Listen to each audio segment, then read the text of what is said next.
Hello dear students, welcome to you. मैं सभी विद्यार्थियों का बहुत बहुत स्वागत और अभिनंदन करता हूँ। डियर स्टूडेंट्स, आज की क्लास के अंतर्गत हम जो बात करने वाले हैं वो पाश्चात्य राजनीतिक विचारक के रूप में प्लेटो के संदर्भ में अपन चर्चा करेंगे। तो प्रिय विद्यार्थियों, इससे पहले की जो क्लास थी उस क्लास के अंतर्गत हमने बात की थी प्लेटो के न्याय सिद्धांत की, प्लेटो के शिक्षा सिद्धांत की, और हमने देखा था प्लेटो का जीवन परिचय और प्लेटो के ऊपर किसका प्रभाव पड़ा। तो प्लेटो के जो गुरु थे सुकरात, उनकी शिक्षाओं का उनके ऊपर क्या पड़ता है, प्रभाव पड़ता है। डियर स्टूडेंट्स, जो प्लेटो था वो यूनान का प्रथम दार्शनिक माना जाता है और यूनान का प्रथम दार्शनिक होने का जो श्रेय जो दिया जाता है वो किसको दिया जाता है, प्लेटो को दिया जाता है। प्लेटो ने एक शिक्षणालय भी खोला था और उसका नाम क्या था, अकादमी। ठीक है, प्लेटो की महत्वपूर्ण जो है प्लेटो ने कृतियाँ लिखी, रचनाएं लिखी, जिसमें Republic, Dallas, Crito, मीनो, sophist, apology, और ये इस तरह की जो महत्वपूर्ण जो कृतियाँ थी वो प्लेटो की थी। प्लेटो की सबसे महत्वपूर्ण जो कृति मानी जाती है, कौन सी मानी जाती है, द रिपब्लिक। ठीक है, तो रिपब्लिक जो है शिक्षा पर भी लिखा गया सर्वश्रेष्ठ है, इसको जो है ग्रंथ माना गया है अकॉर्डिंग टू रूसो। किसने कहा है, रूसो ने कहा है। तो प्रिय विद्यार्थियों, पिछली कक्षाओं में हमने बात की थी कि प्लेटो के न्याय सिद्धांत की, इसके अलावा प्लेटो के शिक्षा सिद्धांत की, और हमने देखा था प्लेटो का जीवन परिचय। प्लेटो एक आदर्शवादी विचारक था। कैसा विचारक था, आदर्शवादी विचारक। ठीक है, और यथार्थवादी जो विचारक के रूप में उनके शिष्य आते हैं कौन, अरस्तु। ठीक है, तो आज की क्लास के अंतर्गत हम बात करने वाले हैं प्लेटो के आदर्श राज्य की संकल्पना और दार्शनिक राजा की संकल्पना। ठीक है, तो डियर स्टूडेंट्स, हम बात करेंगे प्लेटो का आदर्श राज्य।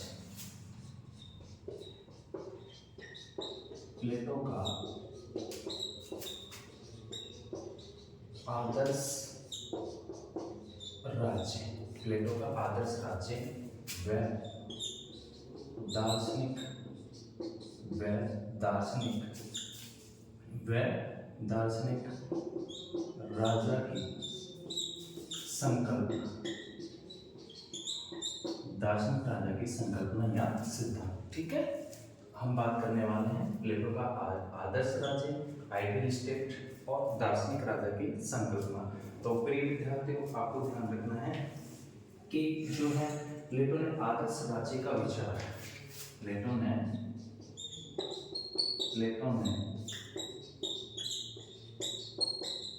आदर्श राज्य का विचार, प्लेटो ने आदर्श राज्य का जो विचार है वो द रिपब्लिक में दिया। किसमें दिया, द रिपब्लिक, द रिपब्लिक में दिया। ये प्लेटो की महत्वपूर्ण जो है कृति मानी जाती है। इस कौन सी, द रिपब्लिक। कौन सी कृति थी, द रिपब्लिक। रिपब्लिक, ठीक है, द रिपब्लिक किसने दिया था, द रिपब्लिक। ये प्लेटो की महत्वपूर्ण क्या थी, कृति थी। ठीक है डियर स्टूडेंट्स, द रिपब्लिक,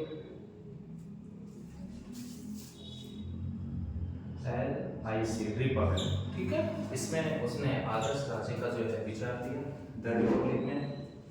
और जो है उस समय यानी प्लेटो के समय यूनान में भ्रष्ट राजनीतिक व्यवस्था थी। डियर स्टूडेंट्स, प्लेटो के समय एथेंस के अंतर्गत जो है भ्रष्ट राजनीतिक जो है व्यवस्था थी, और उस भ्रष्ट राजनीतिक व्यवस्था ने प्लेटो के जो गुरु थे सुकरात, उसको प्राणदंड दे दिया गया था उनके द्वारा, उस भ्रष्ट राजनीतिक प्रणाली के द्वारा। ठीक है, जिसका प्लेटो के जीवन पर बड़ा ही आघात लगा, गहरा धक्का लगा, और प्लेटो को राजनीति से क्या हो गई थी, विरक्ति हो गई थी। तो प्लेटो एक कुशल राजनीतिज्ञ तो नहीं बन पाया, लेकिन यूनान का प्रथम दार्शनिक होने का जो श्रेय दिया जाता है वो किसको दिया जाता है, प्लेटो को दिया जाता है। किसको दिया जाता है, प्लेटो को। ठीक है, यूनान का प्रथम दार्शनिक होने का जो श्रेय दिया जाता है किसको दिया जाता है, प्लेटो को दिया जाता है। किसको दिया जाता है, प्लेटो को दिया जाता है। डियर स्टूडेंट्स, उसके बारे में हम बात करते हैं कि भ्रष्ट राजनीतिक जो व्यवस्था थी उससे जो है प्रेरित होकर के प्लेटो ने आदर्श राज्य की धारणा प्रदान की। प्लेटो ने कौन से राज्य की धारणा दी? आदर्श राज्य की धारणा जो है प्रतिपादित की। आदर्श राज्य की धारणा प्रतिपादित की। ठीक है, कौन से राज्य की धारणा? आदर्श राज्य की धारणा। किससे प्रेरित होकर के? कि वहाँ की जो भ्रष्ट राजनीतिक व्यवस्था थी जिसके कारण से प्लेटो ने आदर्श राज्य की धारणा का क्या किया? प्रतिपादन किया। ठीक है, उसके बाद में प्लेटो पर उस समय के स्पार्टा की अब जो प्रभाव पड़ता है कि प्लेटो पर उस समय स्पार्टा, ये दो नगर राज्य थे। स्पार्टा एक तो कौन सा था? स्पार्टा और एक था एथेंस।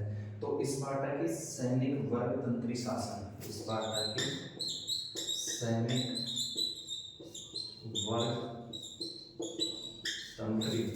शासन, वर्गतंत्री शासन और जो है इसके अलावा स्पार्टा के तो कौन से थे? सैनिक वर्गतंत्री शासन तथा सिराक्यूज के अत्याचारी राज्य, सिराक्यूज के अत्याचारी, सिराक्यूज के अत्याचारी राज्य, सिराक्यूज के अत्याचारी राज्य और जो है इसके अलावा जो है हम बात करें तो जो है एथेंस की लोकतांत्रिक शासन व्यवस्था का प्रभाव पड़ा। एथेंस की लोकतांत्रिक शासन व्यवस्था का, लोकतांत्रिक शासन व्यवस्था का प्रभाव पड़ा। लोकतांत्रिक शासन व्यवस्था में क्या पड़ा? प्रभाव पड़ा। तो डियर स्टूडेंट्स जो है कि प्लेटो पर उस समय स्पार्टा के सैनिक जो वर्गतंत्री शासन था और सिराक्यूज के जो अत्याचारी राज्य था, एथेंस के लोकतांत्रिक शासन व्यवस्था का उसके ऊपर क्या पड़ता है? प्रभाव पड़ता है। ठीक है, उसके बाद में प्लेटो ने देखा क्या कि उन शासन व्यवस्थाओं में व्याप्त अव्यवस्थाओं से जो है उन जो ये जो शासन व्यवस्था थी और इसमें जो इनके निदान का जो मार्ग था वो प्रमुख रूप से क्या था? निदान का मार्ग जो बताया प्लेटो ने वो ज्ञान की संप्रभुता। ठीक है, ज्ञान की संप्रभुता इसको बताया प्लेटो ने कि भाई जो है जो इस प्रकार की जो अव्यवस्था थी एथेंस और स्पार्टा में, तो और इसके अलावा सिराक्यूज भी जो है अत्याचारी शासक था, अत्याचारी वहाँ का राजा था। तो कहा कि इनके निदान का केवल जो मार्ग है वो एक ही मार्ग है और वह कौन सा है? ज्ञान की संप्रभुता। किसको बताया है? ज्ञान की संप्रभुता, यानी विवेक क्या होगा? सर्वोच्च होगा। विवेक को कहते हैं उन्होंने प्रमुखता। और दार्शनिक राजा का सिद्धांत दिया कि आदर्श राज्य की जो बागडोर है वो किसके हाथों में होनी चाहिए? एक दार्शनिक शासक के हाथों में होनी चाहिए। डियर स्टूडेंट्स, प्लेटो जो है आदर्श राज्य के प्रमुख रूप से 3 निर्माणक अंग मानता है। आदर्श राज्य के जो है 3 निर्माणक अंग माने हैं, जो निर्माण करते हैं निर्माणक अंग। ठीक है, कौन कौन से? एक तो जो है दार्शनिक राजा जो किसका प्रतिनिधित्व करता है? विवेक का। दार्शनिक राजा या दार्शनिक शासक। उसके बाद में साहस का प्रतिनिधित्व करने वाला जो वर्ग है वो कौन सा है? सैनिक वर्ग, सैनिक वर्ग। और तीसरा जो माना है उत्पादक वर्ग। ठीक है, क्योंकि मानव जो आत्मा है, आत्मा के प्लेटो ने 3 गुण बताए थे, विवेक, साहस और क्षुधा। और इनका जो प्रतिनिधित्व, विवेक का जो प्रतिनिधित्व करता है वो दार्शनिक राजा या शासक करता है और साहस का जो प्रतिनिधित्व करने वाला जो वर्ग होता है वो कौन सा होता है? सैनिक वर्ग होता है। और क्षुधा का जो प्रतिनिधित्व करता है वो कौन सा करता है? उत्पादक वर्ग। तो डियर स्टूडेंट्स, जो प्लेटो है आदर्श राज्य के मोस्टली रूप में कितने अंग मानता है? 3। और आधुनिक समय में हम राज्य के अंगों की बात करते हैं तो आधुनिक समय में राज्य के जो अंग माने गए हैं कितने माने गए हैं? 4, जिसमें जो है निश्चित भूभाग है, जनसंख्या है। इसके अलावा राज्य का जो प्रकटीकरण होता है, राज्य को जो मूर्त रूप जो प्रदान करती है, राज्य की जो विल इच्छाओं को लागू करती है वो कौन होती है? सरकार होती है। और 4th नंबर पे क्या आता है? संप्रभुता।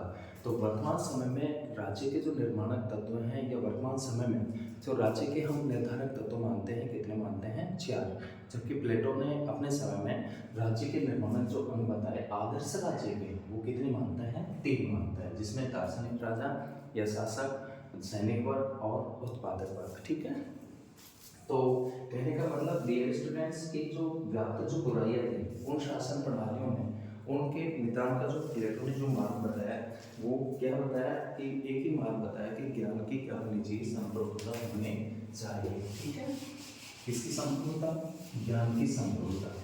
डियर स्टूडेंट्स हम बात कर रहे हैं प्लेटो के आदर्श राजा यानी दार्शनिक राजा और आदर्श राज्य के सिद्धांत की जो है संकल्पना देखने अपन।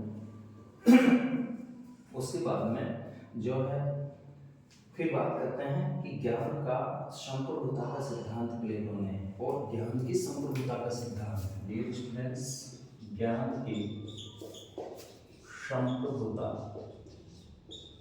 ज्ञान की संप्रभुता का सिद्धांत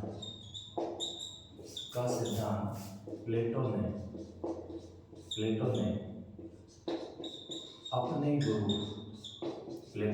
अपने गुरु, तो प्लेटो के गुरु कौन थे डियर स्टूडेंट्स, सुकरात। कौन थे, सुकरात। जैसा आप जानते हैं प्लेटो के गुरु कौन थे, सुकरात। यूनान में 3 गुरु शिष्यों की क्या रही है, महान परंपरा रही है, जिसमें सुकरात आते हैं। सुकरात के शिष्य कौन होते हैं, प्लेटो, और प्लेटो के शिष्य कौन बनते हैं, अरस्तु। अरस्तु के शिष्य कौन थे, सिकंदर। लेकिन सिकंदर एक जो है राजनीतिज्ञ नहीं बनकर के और जो है एक क्या बन गया, शासक के रूप में। ठीक है, सिकंदर जो है राजनीतिक नहीं होकर के क्या था, एक महान शासक बन गया। तो 3 गुरु शिष्यों की जो परंपरा है उसमें एक तो सबसे पहले सुकरात। कौन, सुकरात। सुकरात का शिष्य कौन बना, प्लेटो। और प्लेटो का शिष्य कौन होता है, अरस्तु। ठीक है, प्लेटो आदर्शवादी विचारक था, जबकि जो अरस्तु था वो यथार्थवादी विचारक था। इसलिए जो है अरस्तु ने वैज्ञानिक के भांति जो है राजनीतिक का जो है अध्ययन किया और उन्होंने ऐसे सिद्धांत दिए। तो व्यवस्थित रूप से जो उसका अध्ययन करता है किसके द्वारा किया गया, अरस्तु के द्वारा। तो प्लेटो हमें दार्शनिक की तरह लगता है और जो अरस्तु है एक वैज्ञानिक की भांति। और राजनीतिक विज्ञान का जो जनक माना जाता है, किसको माना जाता है, जन्मदाता अरस्तु को। ठीक है, तो जो है ज्ञान की जो संप्रभुता का सिद्धांत था ये प्लेटो ने कहाँ से ग्रहण किया, अपने गुरु सुकरात से। ठीक है, किससे ग्रहण करते हैं, अपने गुरु सुकरात से, सुकरात से ग्रहण किया, ध्यान रखना। उसके बाद में इस सिद्धांत का तार्किक परिणाम जो था वो दार्शनिक राजा या शासक को जन्म दिया। इसका जो परिणाम निकल करके सामने है वो क्या है, दार्शनिक राजा या शासक का क्या होता है, प्रादुर्भाव। ठीक है, कि दार्शनिक राजा या शासक को क्या दिया, जन्म दिया। कौन से सिद्धांत में, ज्ञान की संप्रभुता का सिद्धांत। और ज्ञान की संप्रभुता का जो सिद्धांत प्लेटो ने लिया ये किससे ग्रहण किया, सुकरात से। किससे ग्रहण किया, सुकरात से। उसके बाद में डियर स्टूडेंट्स की प्लेटो कहते थे कि यदि राजनीतिक सत्ता, कौन सी सत्ता, राजनीतिक सत्ता जो है विवेक तथा एक ही व्यक्ति के हाथ में हो तो राज्य की सभी बुराइयों का क्या किया जा सकता है, अंत किया जा सकता है। कि राजनीतिक सत्ता जो होगी और जो विवेक होगा, सर्वोच्च जो विवेकशाली है, बुद्धिमान व्यक्ति है, अगर उसके हाथ में सत्ता होगी, राजनीतिक सत्ता भी और विवेक होगा, तो निश्चित रूप में जो बुराइयां होती है शासन प्रणालियों की, उनको क्या किया जा सकता है, समाप्त किया जा सकता है। ऐसा किसका मानना था, प्लेटो का। ठीक है, किसका मानना था, प्लेटो का। तो ये प्लेटो का जो है मोस्टली रूप में कथन था। उसके बाद में जो है प्लेटो ने इस कार्य के लिए दार्शनिक राजा की रामबाण को दोस्ती बताई। जैसा एक जो राजनीति शास्त्री हैं फॉस्टर लिखते हैं कि प्लेटो के संपूर्ण, फॉस्टर ने क्या लिखा है, किसके अनुसार,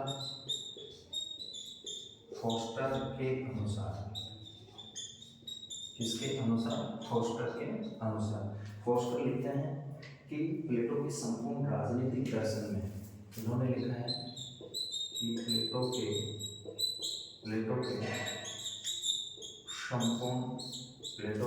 संपूर्ण राजनीतिक दर्शन में, प्लेटो के संपूर्ण राजनीतिक दर्शन में जो है सर्वाधिक नैतिक धारणा, सर्वाधिक जो है सर्वाधिक नैतिक धारणा कि प्लेटो के संपूर्ण राजनीतिक दर्शन में सर्वाधिक जो नैतिक धारणा है वो राजा का, कौन से राजा का, दार्शनिक राजा का चिंतन है। दार्शनिक राजा का क्या है, चिंतन है। ठीक है, किसके अनुसार इसने लिखा है, फोस्टर ने लिखा है कि प्लेटो के संपूर्ण राजनीतिक दर्शन में अगर सर्वाधिक नैतिक धारणा है तो वो क्या है, दार्शनिक राजा का क्या है, चिंतन है। ठीक है, उसके बाद में डियर स्टूडेंट्स की प्लेटो ने रिपब्लिक की महत्वपूर्ण क्या थी, कृति थी। तो जो है प्लेटो ने रिपब्लिक में जो है मोस्टली रूप में जो है 3 उत्तरोत्तर चरणों में आदर्श राज्य की जो है स्थापना की। कितने चरणों में, 3 उत्तरोत्तर चरणों में इसकी स्थापना की, आदर्श राज्य की।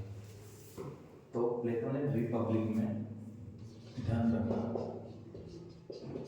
प्लेटो ने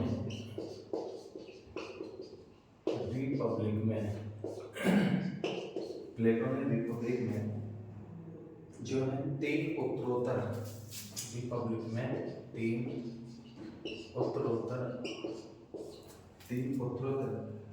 चरणों में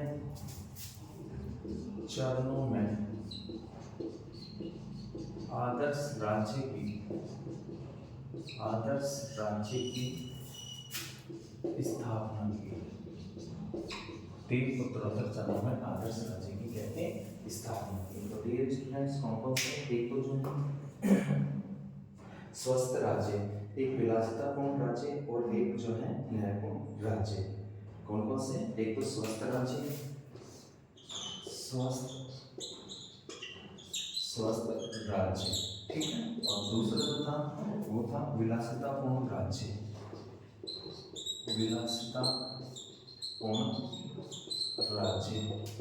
और तीसरा जो बताया इन्होंने वो मोस्टली रूप में कौन सा, न्यायपूर्ण राज्य, जिसकी प्लेटो क्या करते हैं, बात करते हैं, न्यायपूर्ण राज्य। ठीक है, तो प्लेटो ने रिपब्लिक में 3 उत्तरोत्तर चरणों में आदर्श राज्य की जो है क्या करते हैं, स्थापना। लास्ट में कौन सा है, न्यायपूर्ण राज्य की बात करते हैं। किसकी बात करते हैं, न्यायपूर्ण राज्य की। इसके अलावा प्लेटो ने आदर्श राज्य में 3 वर्ग बताए। तो आदर्श राज्य में, प्लेटो के आदर्श राज्य में कितने वर्ग बताते हैं, आदर्श राज्य में 3 वर्ग बताए। ठीक है, कितने वर्ग, जैसे हमने पहले बात की थी, एक तो जो है कि जो विवेक का जो प्रतिनिधित्व करता है आदर्श राज्य में, कौन करता है, दार्शनिक शासक। कौन सा शासक, दार्शनिक शासक या राजा। और जो शासक का जो प्रतिनिधित्व करता है वो कौन सा वर्ग करता है, शासक का प्रतिनिधित्व करने वाला सैनिक वर्ग। कौन सा वर्ग, सैनिक वर्ग। और उसके बाद में जो तीसरे नंबर पे आता है वो कौन सा होता है, उत्पादक वर्ग। कौन सा वर्ग, उत्पादक वर्ग। ठीक है, तो डियर स्टूडेंट्स, प्लेटो ने आदर्श राज्य के जो है मोस्टली रूप में 3 जो है निर्माणक जो है वर्ग माने हैं, 3 वर्ग बताए हैं। इसमें दार्शनिक शासक, सैनिक वर्ग और उत्पादक वर्ग। उसके बाद में जो है कि प्लेटो के आदर्श राज्य में शासन करने का एकमात्र जो आधार है, इन्होंने आदर्श राज्य में प्लेटो के आदर्श राज्य में शासन करने का इन्होंने एकमात्र आधार जो बताया है, आधार किसको माना है, ज्ञान को माना है। और ज्ञान का प्रतिनिधित्व कौन करता है, विवेक या ज्ञान। ठीक है, और ज्ञान का जो प्रतिनिधित्व करता है, विवेक का जो प्रतिनिधित्व करता है, वो कौन करता है, वो करता है दार्शनिक राजा। किसको माना है, दार्शनिक राजा। ठीक है, दार्शनिक राजा या शासक को। उसके बाद में डियर स्टूडेंट्स की प्लेटो के आदर्श राज्य का जो स्वरूप है वो मूलतः कैसा है, वो निरंकुशवादी है। मूलतः कैसा है, निरंकुशवादी है। कैसा बताया है, निरंकुशवादी। कि यह निरंकुशता किसी एक व्यक्ति की न होकर के और इसकी निरंकुशता होती है ज्ञान की। इसके अलावा प्लेटो ने अपने दार्शनिक राजा पर कुछ प्रतिबंध लगाता है ताकि वह निरंकुश नहीं बन पाए। ठीक है, उसने अपने दार्शनिक राजा पर कुछ क्या लगाए हैं, नियंत्रण की बात करता है ताकि वह क्या नहीं हो सके, निरंकुश नहीं हो सके। क्या नहीं हो सके, निरंकुश। इसमें मुख्य रूप से जो है कि जो प्रतिबंध लगाता है, जिसमें कहता है कि दार्शनिक राजा को अपने राज्य में संपन्नता या निर्धनता में वृद्धि नहीं होने देनी चाहिए। ठीक है, संपन्नता या निर्धनता में वृद्धि नहीं होने देनी चाहिए और उसे आत्मनिर्भरता के लक्ष्य को ध्यान में रख करके और राज्य के क्षेत्र में क्या करना चाहिए, विस्तार करना चाहिए। इसके अलावा जो है न्याय व्यवस्था को बनाए रखना चाहिए और शिक्षा व्यवस्था में किसी भी प्रकार का परिवर्तन नहीं हो। ठीक है, एक बात को ध्यान रखना कि डियर स्टूडेंट्स, प्लेटो की मृत्यु के बाद जो था अरिस्टियन ने, जो अरिस्टियन था, उसने प्लेटो की अकादमी को क्या कराया था, बंद कराया था। उसके बाद में प्लेटो का आदर्श राज्य कुलीन तंत्री होगा, परंतु यह कुलीन तंत्र परंपरागत कुलीन तंत्र से भिन्न होगा क्योंकि इसका आधार जन्म या कुछ न होकर के और क्या होता है, इसका आधार किसको माना है, प्लेटो ने ज्ञान को माना है। किसको माना है, ज्ञान को। इसके अलावा डियर स्टूडेंट्स के प्लेटो ने राज्य को व्यक्ति का विराट रूप बताया है। ठीक है, कहा है कि राज्य जो है बलूत या चट्टानों से उत्पन्न नहीं होते हैं, बल्कि राज्य में रहने वाले लोगों के जो हैं उनके चरित्र से क्या होते हैं, निर्मित होते हैं। किसने लिखा है, प्लेटो ने, कि राज्य बलूत के वृक्ष या चट्टानों से नहीं निकले या उत्पन्न नहीं हुए, बल्कि उन लोगों के मस्तिष्क और चरित्र के परिणाम होते हैं जो राज्य के अंतर्गत क्या होते हैं, रहते हैं। ठीक है, राज्य के अंतर्गत रहते हैं। इसके अलावा प्लेटो के आदर्श राज्य में राज्य नियंत्रित शिक्षा प्रणाली की योजना प्रस्तुत की कि शिक्षा का जो दायित्व होगा, शिक्षा का दायित्व किसका माना है इन्होंने, राज्य के द्वारा नियंत्रित। किसके द्वारा नियंत्रित, राज्य के द्वारा नियंत्रित, राज्य के द्वारा नियंत्रित। डियर स्टूडेंट, हमने प्लेटो की शिक्षा के सिद्धांत के अंतर्गत बात की थी, जिसमें प्लेटो कहते हैं कि पहले तो प्लेटो ने जो एथेंस और स्पार्टा, दो जो यूनान के जो प्रमुख नगर राज्य थे, उनकी शिक्षा पद्धति का वह क्या करता है, अध्ययन करता है। उसके बाद में जो उसको वहाँ के शिक्षा पद्धतियों में जो अच्छाइयाँ लगी, उसको प्लेटो ने अपने शिक्षा सिद्धांत में क्या किया, शामिल किया और बाकी जो है जो भय लगे उनका प्लेटो क्या करता है, खंडन करता है। तो स्पार्टा की जो शिक्षा पद्धति थी वो राज्य के द्वारा नियंत्रित थी, जबकि एथेंस की नहीं थी। और एथेंस की शिक्षा पद्धति अत्यंत महंगी थी। ठीक है, आम बच्चे जो है शिक्षा से क्या हो जाते थे, वंचित हो जाते थे, क्योंकि शिक्षा के बदले में पैसे लिए जाते थे। जबकि स्पार्टा में शिक्षा देने का तो जो दायित्व होता था वो किसका होता था, राज्य का होता था। किसका होता था, राज्य का। लेकिन स्पार्टा को हमेशा जो है अपने पड़ोसी राज्यों से क्या बना रहता था, भय बना रहता था। क्या बना रहता था, भय। इसलिए अच्छे सैनिकों का निर्माण करना, अच्छे सैनिक तैयार करना स्पार्टा की शिक्षा का प्रमुख क्या था, उद्देश्य था। ठीक है, तो जो है सैनिक शिक्षा थी स्पार्टा की मोस्टली रूप में।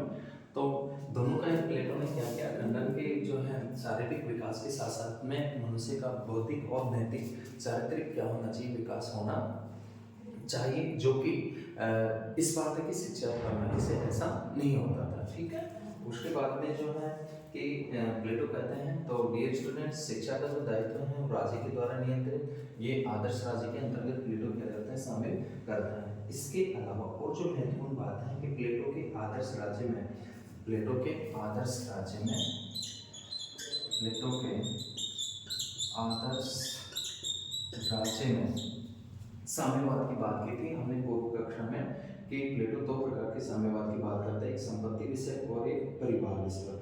तो प्लेटो के आदर्श राज्य में जो है संपत्ति व परिवार के साम्यवाद की, प्लेटो के आदर्श राज्य में संपत्ति व परिवार के साम्यवाद की, संपत्ति व परिवार के साम्यवाद की प्लेटो ने योजना पेश की। ठीक है, योजना पेश की या बात कही। ठीक है, किसकी योजना, पत्नी विषय और संपत्ति विषय, ये योजना क्या करता है प्लेटो प्रस्तुत करता है, ठीक है, पेश करता है, प्रस्तुत करता है कि आदर्श राज्य में जो सैनिक वर्ग होगा, दार्शनिक राजा होगा, दार्शनिक शासक शासक जो होगा, उसको अपने कर्तव्य के निर्वहन में जो बाधाएं आते हैं और उन बाधाओं को बाधित करने के लिए, उन बाधाओं को रोकने के लिए प्लेटो जो है एक तो संपत्ति विषयक साम्यवाद और एक जो है परिवार विषयक साम्यवाद की क्या करता है, योजना पेश करता है। वो कहता है कि सैनिक वर्ग जो संरक्षक वर्ग है, राज्य का जो संरक्षक वर्ग है, उसकी न तो अपनी संपत्ति होगी और न ही उनके अपने क्या होंगे, परिवार होंगे, ठीक है। तो आदर्श राज्य में संपत्ति व परिवार की साम्यवाद की योजना पेश करता है। इसके अलावा डियर स्टूडेंट्स, प्लेटो का आदर्श राज्य नैतिक व आध्यात्मिक है, ये ध्यान रखना, नैतिक व क्या है, आध्यात्मिक है। प्लेटो का आदर्श राज्य क्या है, नैतिक व आध्यात्मिक है, ठीक है। इसके अलावा प्लेटो का आदर्श राज्य श्रम विभाजन, प्लेटो का आदर्श राज्य श्रम विभाजन, प्लेटो का आदर्श राज्य श्रम विभाजन यानी कार्यों का विभाजन, श्रम विभाजन और कार्यों के विशेषीकरण व कार्यों के विशेषीकरण